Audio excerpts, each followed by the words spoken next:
Ibasura! Ibasura! PUV face out!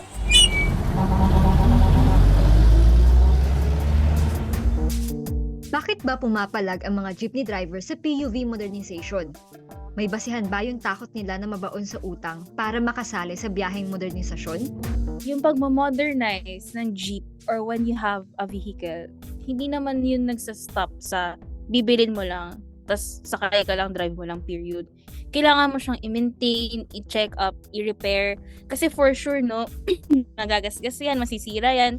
It is just logical na kapag nag-modernize ka, you get yung parts or yung model or yung design from a manufacturer na madali mong makakausap, na accessible, hindi lang sa'yo, kunyari as an operator or sa'yo as an institution or a government body, kundi para doon na rin sa driver, sa mekaniko, sa mga repair shop.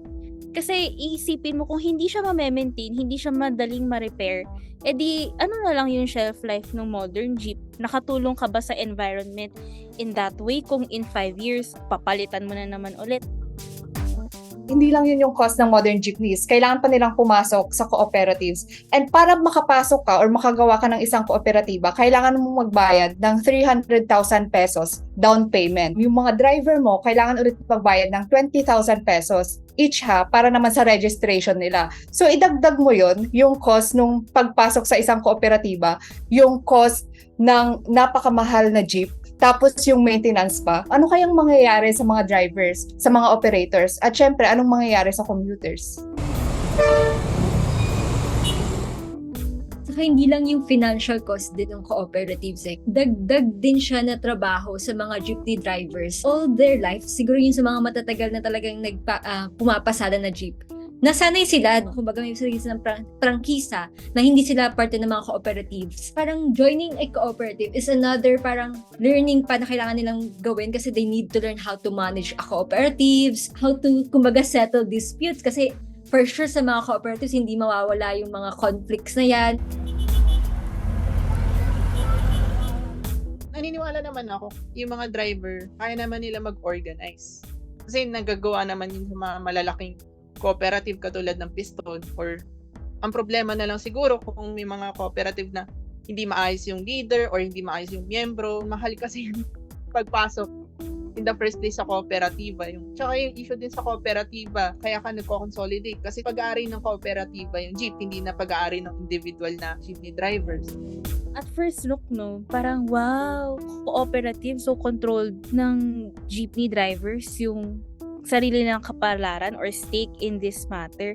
Pero thinking about it, yun nga, kung ang premise as of the moment, hindi pa nangyayari yung modernization, ay mababaon sila sa utang. Hindi ba if you're consolidating these people into a cooperative, mas may chance for them as a cooperative to fall into debt and then mas madali silang mababuy out ng corporations na merong fiscal power, managerial power to take over those cooperatives. Nasaan dito yung safeguards from the government who are forcing them to go into these contracts or to go into these deals? Nasaan yung assurance na magkakaroon po kami ng safety nets or bigger incentives, bigger subsidies para hindi naman sila mabaon sa utang? Kasi technically, you're not giving them a choice anyway. Parang ang nangyayari ay pag nag-lapse in deadline, ito na yung mangyayari whether you like it or not.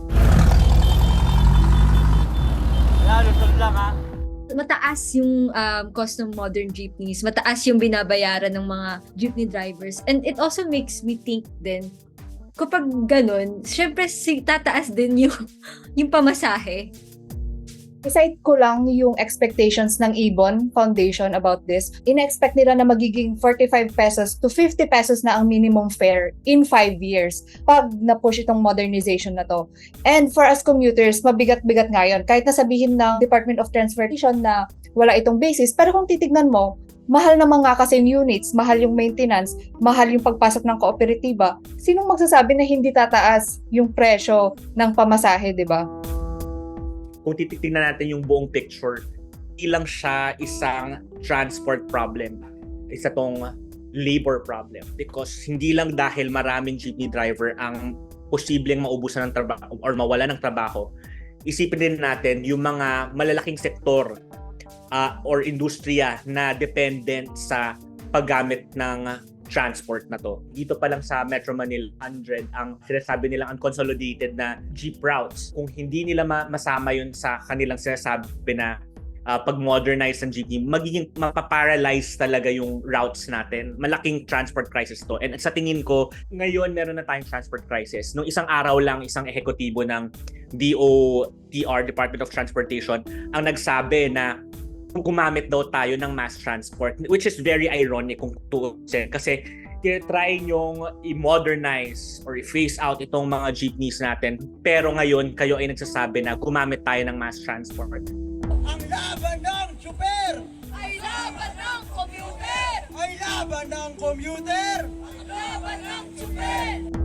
What you can see here is hindi lang talaga yung mga jeepney drivers yung maapektuhan. Aside from the commuters din, may nakaangka kasi na parang kultura ng Pinoy when it comes to jeepneys. So, inisip ko rin sa mga traditional na jeepneys, aside from drivers, isa sa mga nakikinabang yung mga barkers natin, jeepney artist. From Rizal, marami kayong mga patok jeepneys. So, ganyan, mawawalan din sila ng kabuhayan. Oh, lima na lang. Kaya po, maluwag pa, kaya po.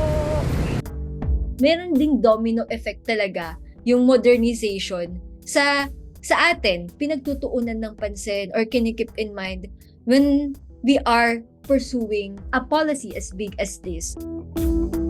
Hindi naman kami kontra dun sa modernization. Pero kontra kami dun sa maraming mga lapses, mga issue, mga problema na pwedeng sumulpot kapag pinilit talaga yung modernization sa kasalukuyan nitong format. Kung sincero talaga yung pamahalaan dun sa pagpapatupad ng jeepney modernization, ang punto ko dun, dapat nakikinig sila sa mga stakeholders, sa commuters, sa mga driver. Kailangan nila i-reconsider yung saan ka ba kukuha ng jeep.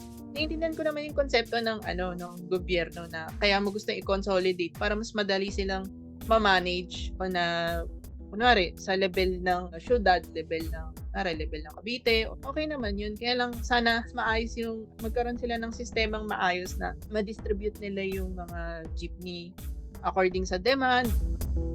If sincere or if magiging sincere man yung administration sa pagmamodernize ng jeepney, sa pagtulong sa mga jeepney drivers, operators, co-ops, I think yung pinaka-direct na translation nito is sa pag-increase lalo ng subsidies sa mga jeepney drivers if or when they buy a modern jeepney unit. Kasi kung makikita natin sa balita, merong gumagastos ng 125 million confidential funds, tapos meron na namang billion-billion na unprogrammed funds na hindi pa natin alam kung saan ilalagay, diba? This is a challenge for the Congress to exercise kung paano ba tama i-spend yung pera ng taong bayan para matulungan yung mismong taong bayan na mag-commute, mag-sustain sa industries kasi at the end of the day, sila naman yung bloodline ng pamahalaan, di ba? The people who pay your taxes. Gaya naman ng lahat ng Pilipino, gusto ko ng efficient na transport system and affordable at the same time. Gusto natin na yung mga estudyante after a long day at school or yung mga nagtatrabaho after their long hours or shifts sa work, makauwi ng safe sa kanilang mga pamilya nang hindi pumipila ng pagkatagal-tagal tapos hindi pa magsisiksikan sa loob. Na kailangan nga, para ma-achieve yung ganitong efficient na transportation system, kailangan na ma-resolve muna yung gap between these implementers of this modernization project and yung mga tao sa ground. Dahil isa siyang compound problem, kailangan isolve mo siya ng sabay-sabay, nang walang isang bagay ang naiiwan. Pumapasok din dito yung laging parang argument when it comes to modernizing. Let's not modernize at the expense of these people. For example, dito sa POV modernization, at the expense of the jeepney drivers in the face of modernization.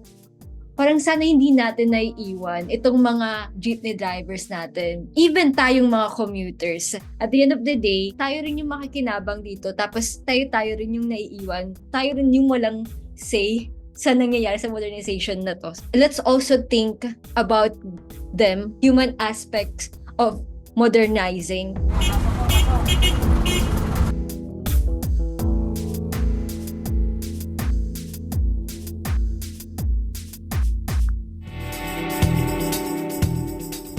Dito sa What the F Podcast, walang murahan, usapang facts lang.